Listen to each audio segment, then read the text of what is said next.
Explícanos esa receta tan maravillosa que tú haces.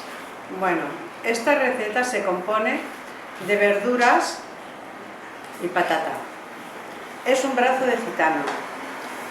Es muy fácil de preparar.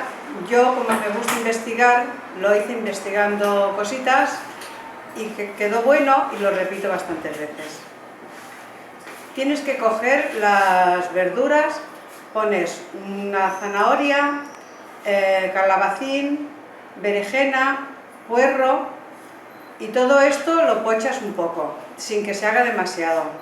Entonces tienes preparado un cazo con leche y le pones la patata de puré, no cal que la hagas tú hervida, tú compras puré y la haces.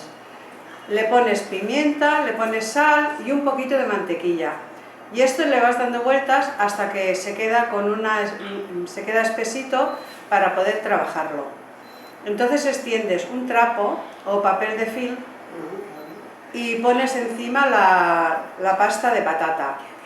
Lo extiendes y colocas ya las verduras pochadas a lo largo y con la ayuda del trapo o el film lo vas enrollando hasta que te queda hecho un brazo de gitano. Lo haces planito de los lados, lo cierras y puedes tener dos versiones. O lo pones al horno con una bechamel o lo pones como una ensaladilla rusa. Le pones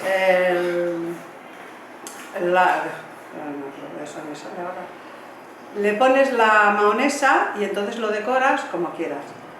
Y si lo pones al horno, pues le pones el queso y es otra versión que queda muy bien. Y bueno, espero que os guste. Muy bien, muy bien.